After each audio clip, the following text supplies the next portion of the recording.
ബംഗളൂരിൽ church street അങ്ങനെ ഒരു സ്ഥലമുണ്ട്. അവിടെ പോയി ഞാൻ കണ്ടത് അത് ചേർச் ஸ்ட்ரீட் மாத்திரமல்ல, அது ஒரு மலையாளி ஸ்ட்ரீட்டும் கூட. இப்போ எதுக்கு இந்த மலையாளம்லாம் நான் பேசுகிறேன் அப்படின்னு பார்த்தீங்கன்னா, நேற்று நைட்டு சேர்ச் ஸ்ட்ரீட்டில் தான் நான் இதெல்லாம் கற்றுக்கிட்டேன். சரி, கதைக்கு வருவோம்.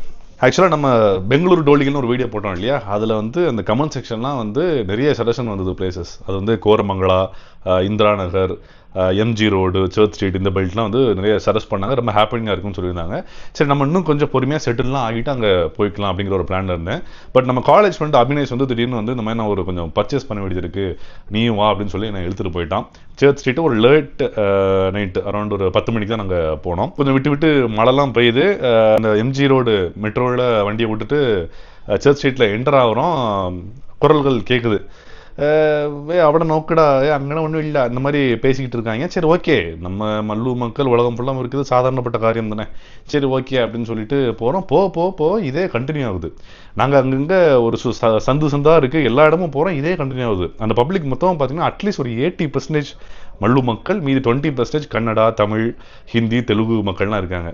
சரின்னு சொல்லிட்டு ஒரு கடையில் வந்து நம்ம சிக்கன் ரோல்ஸ் ஆட போகிறோம். அங்கே பார்த்தா அங்கேயும் அந்த கடைக்காரங்க வந்து மலையாளி, நம்ம கஸ்டமர்ஸும் மேக்ஸிமம் மலையாளியாக இருக்காங்க. நம்மளுக்கு இந்த மலையாளம் கேட்குறது ரொம்ப சுகமாக இருக்கும். அதனால் ஜாலியாக கேட்டு ஏதோ ஒரு கொச்சியில் இருந்த ஒரு ஃபீலிங்லேயே போயிட்டு இருந்தேன். அண்ட் சேர்ச் ஸ்ட்ரீட் சரஸ் பண்ண மக்களுக்கு நான் இதை சொல்லணும்னா அவங்க வருத்தப்படுவாங்க. பயங்கரமாக இருந்தது நண்பர்களே, நல்ல ஒரு வைபாக இருந்தது. நான் இதுக்கு முன்னாடி ஒரு தடவை போயிருக்கேன் பேரண்ட்ஸோட, ஒரு ஈவினிங் டைமு. அப்போது எல்லா வயசு மக்களும் இருந்தாங்க. இந்த டைமில் மேக்ஸிமம் யங்ஸ்டர்ஸ் தான் இருந்தாங்க. நல்ல ஒரு பார்ட்டி டைப்பில் எல்லாம் வந்துருந்தாங்க.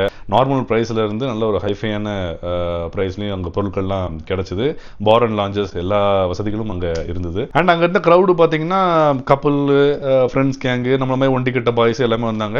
ஆனால் நான் மட்டும் தான் ஒண்டி கட்டன்னு நினைக்கிறேன். கூட வந்து அந்த அபினேஷ் பையன் பார்த்தீங்கன்னா ஏதோ சாம் அப்படின்னு சொல்லி ஒரு ஐட்டம் இருக்குது போல், இந்த பிரேஸ்லெட்லாம் அப்படியே இந்த ஒரு $1 மாதிரி இருக்கிறது, அதை பிடிச்சி வாங்கிட்டு இருக்கான். நீ இதுக்கூட இதெல்லாம் வாங்குற அப்படின்னு கேட்டால் ஒரு மாதிரி வெக்கப்பட ஆரம்பிச்சிட்டான். சரி, இந்த பையனும் ரூட்டு சரியில்லை அப்படின்னு சொல்லி நம்ம மட்டும் தான் ஒண்டி கிட்ட நினச்சேன். அந்த ஒரு பிரேஸ்லெட் பார்த்தீங்கன்னா 400 நண்பர்களே. சரி, ஒரு 100 இருக்குன்னு பார்த்தேன். அவங்க கம்மி பண்ணுவாங்க அப்படின்னு பார்க்குறோம், நாங்கள் கம்மியே பண்ணல. ஸோ இதுதான் வந்து சேர்ச் ஸ்ட்ரீட் நிலவரம். நல்லா என்ஜாய் பண்ணோம் நாங்கள். அண்ட் மல்லு நண்பர்கள், நீங்கள் வந்து இந்த ட்ரெஸ்ஸிங் ஸ்டைலில் ஒரு ட்ரெண்ட் செட்டர்ஸ்னு எனக்கு தெரியும். சென்னையிலையும் பார்த்துருக்கேன், இப்போ பெங்களூர்லையும் பார்த்துட்ருக்கேன். இந்த பேகி பேண்ட்டு, ஸ்டைலான ஷர்ட்டு, இதெல்லாம் பெங்களூரில் எங்கே கிடைக்கும், எங்கே சீப் அண்ட் பெஸ்ட்டாக கிடைக்கணும் வந்து கமெண்ட் செக்ஷனில் சஜஸ்ட் பண்ணுங்கள். நானும் போய் ட்ரை பண்ணி பார்க்குறேன். அண்ட் இந்த சேர்ச் ஸ்ட்ரீட்டில் இந்த மல்லு ஃபீல் வந்து எனக்கு மட்டும் தான் அப்படி தெரிஞ்சுதா, இல்லைன்னா எப்போவுமே அப்படி தானே அப்படிங்கிறத கமெண்ட் செக்ஷனில் சொல்லுங்க. ஆமாம், ഞാൻ പിന്നെ വിളിക്കാണ്. നമ്മൾ വീഡിയോയിൽ സംസാരിച്ചു കൊണ്ടിരിക്കും. ഇനിമേ எப்படி மலையாளம் தான். പിന്നെ സംസാരിക്കാം. கமெண்ட் பண்ணுங்கள், சந்திப்போம்.